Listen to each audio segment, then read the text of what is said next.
پانی میرے والدہ کے جوڑوں اور ٹخنے میں شدید درد رہتا ہے, درد کے باعث وہ اس گرمی میں بھی ساکس پہنتی ہیں, کیا اس مجبوری میں ساکس پر مسا جائز ہے؟ نہیں, جائز نہیں ہے. مجبوری میں یا تو وضو ہوگا یا تیمم ہوگا, سمجھ رہے ہیں؟ یہ جو ساکس ہے نا آج کل جن پہ مسا کے جواز کا فتویٰ دیا جا رہا ہے, یہ رسول اللہ صلی اللہ علیہ وسلم کے دور میں تھے ہی نہیں. ایک چیز تھی نہیں تو آپ یہ کیسے کہہ سکتے ہیں کہ نبی نے اس پہ مسا کو جائز قرار دیا ہے؟ سمجھ رہے ہیں؟ نبی کے دور میں جو موزے تھے وہ موزے تھے جو جوتوں کے قائم مقام تھے. جب وہ موزے پہنے جاتے تھے تو پھر جوتے, بولو بھائی, نہیں پہنے جاتے تھے. ان موزوں کا حدیث میں تذکرہ ملتا ہے. دیکھو حدیث میں اسی چیز کا تذکرہ ہوگا نا جو نبی کے دور میں ہوگی بھی. تو دیکھو چاول کا حدیث میں ذکر نہیں ہے. کیوں نہیں ہے؟ عرب میں چاول بولتے کیوں نہیں بھائی؟ تھے ہی نہیں. دوسری قوم میں تھے, عرب میں نہیں تھے. تو نبی صلی اللہ علیہ وسلم نے جورب کا جو تذکرہ کیا حدیث میں, جو جورب جس کو اردو میں موزہ کہتے ہیں, یہ وہ جورب نہیں ہے جو آج ہے. الفاظ کو نہیں دیکھا جائے گا, مفہوم کو دیکھا جائے گا کہ حدیث کا مفہوم کیا ہے. تو یہ وہ جورب ہے جو صحابہ پہنتے تھے, اور وہ جورب تھا کہ جب وہ جورب پہنتے تھے پھر جوتے نہیں, وہ جوتوں کے قائم مقام ہوتا تھا. نہیں آ رہی بات؟ تو وہ ساکس جو جوتوں کے قائم مقام ہوگا نا اس پہ مسا جائز ہوگا. تبھی ہم کہتے ہیں حدیثوں کا مطلب فقہا سے پوچھا کرو, آج کے لوگوں سے مت پوچھو, اس میں انسان غلطی کر بیٹھتا ہے. تو صحابہ کے جو, تبھی تمام فقہا اس کے قائل ہیں. مختلف شرطیں لگائی ہیں. کسی نے کہا اتنے میل پیدل چل سکتا ہو اس میں, کسی نے کہا کہ اتنے موٹے ہوں, کسی نے کہا یہ شرط. تو یہ شرطیں کیوں لگائی ہیں؟ سب نے اپنے اپنے حساب سے صحابہ کرام جس قسم کے موزے پہنا کرتے تھے ان کا ایک معیار متعین کیا ہے اور شرطیں لگائی ہیں.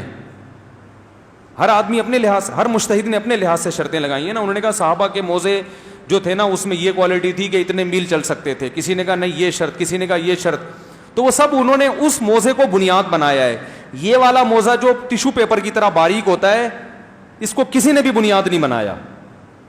اور وضو کا معاملہ ہلکا معاملہ نہیں ہے, نماز ہے. اور پاؤں دھونے کا حکم قرآن نے دیا ہے.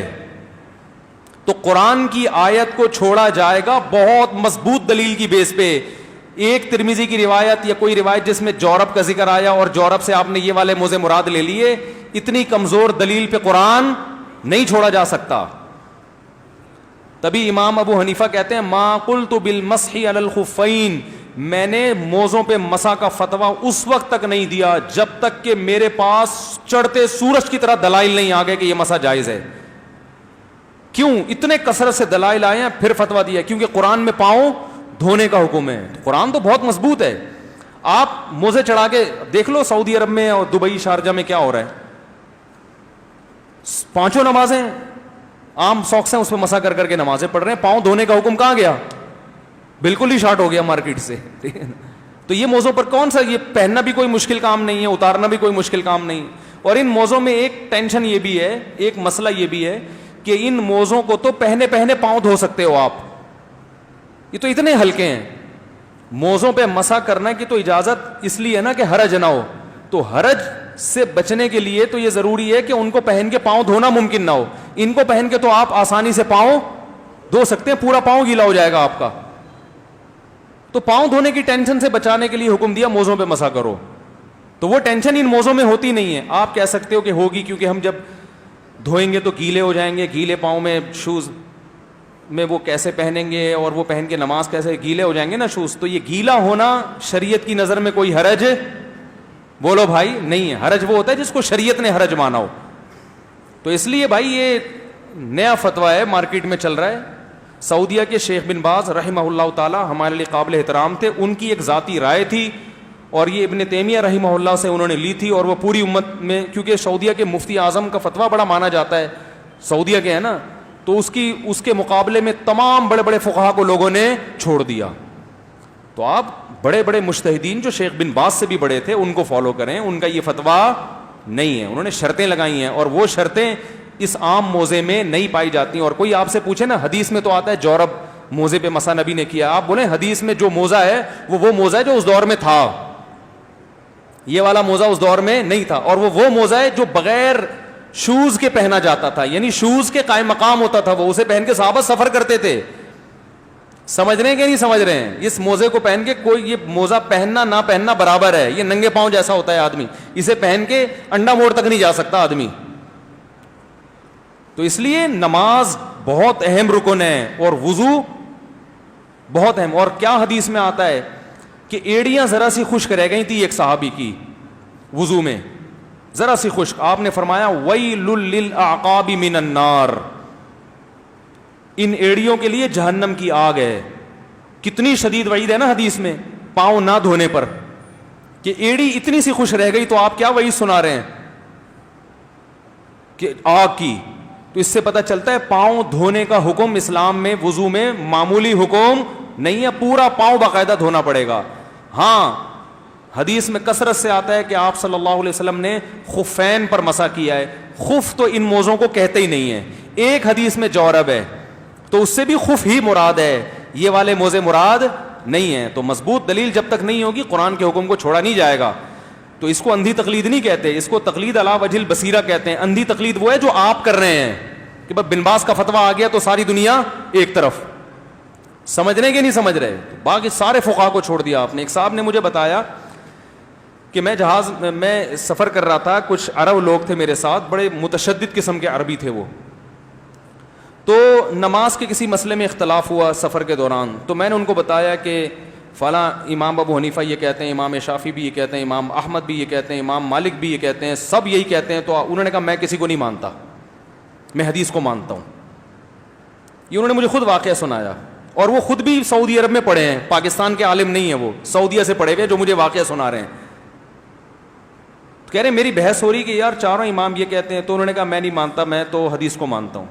کہہ رہے میں نے کہا کہ شیخ صالح عثیمین کا بھی یہی فتویٰ ہے سعودیہ کے. کہہ رہے فوراً مان لیا انہوں نے, اچھا ان کا بھی یہ فتویٰ ہے, پھر ٹھیک ہے. میں نے کہا یار یہ کیا بات ہوئی,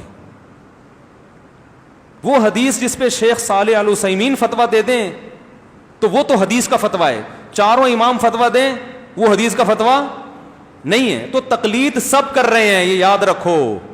جو کہہ رہے ہیں نا میں حدیث کو مانتا ہوں, ابو حنیفہ شافعی کو نہیں مانتا, او بھائی آپ حدیث کو کا لیبل لگا رہے ہو, آپ حدیث کی وہ تشریح مانتے ہو جو آپ کے مفتی نے آپ کو بتائی ہے.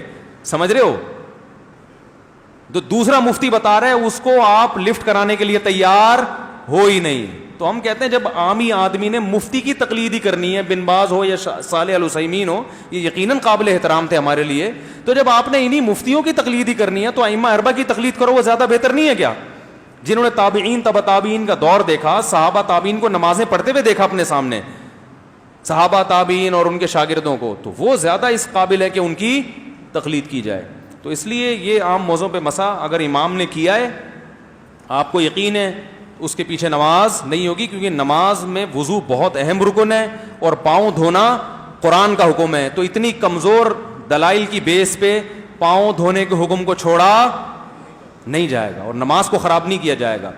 بعض لوگ اس پہ یہ کہتے ہیں اس سے تو امت میں اختلاف پیدا ہوگا, امام نماز پڑھا رہے ہیں عام موضوع پہ مسا کر کے, آپ اس کے پیچھے نماز نہیں پڑھ رہے, اس سے تو مسجدوں میں جھگڑے پیدا ہوں گے.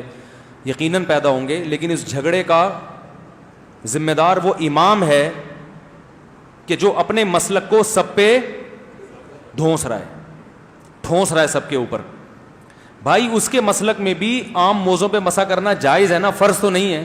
تو وہ عام لوگوں کو فتنے سے بچانے کے لیے وہ یہ کر لے کہ یار میں جب اپنی نماز پڑھوں گا تو عام موضوع میں مسا کروں گا, لیکن جب میں جماعت سے نماز پڑھاؤں گا تو سب کے جذبات کی رعایت کروں گا, اختلاف میں نہیں ڈالوں گا, لہذا میں عام موضوع پہ مسا نہیں کروں گا. ایسے طریقے سے نماز پڑھاؤں گا کہ سب کے نزدیک نماز ہو جائے گی. تو اگر یہ اختلاف مسجد میں پیدا ہو رہا ہے تو اس کے ذمہ دار مقتدی نہیں ہے, وہ امام ہے جو ایک بن باز کی رائے کو اٹھا کے سب پہ تھوپ رہا ہے زبردستی, ٹھیک ہے نا, وہ ذمہ دار ہے اس کا. اس لیے امام کو چاہیے کہ بھائی آپ کی اگر پھر بھی یہ رائے ہے کہ عام موضوع پہ مسا جائز ہے تو آپ اپنے طور پر اس رائے پر عمل کریں, آپ اپنی رائے زبردستی دوسروں پہ مسلط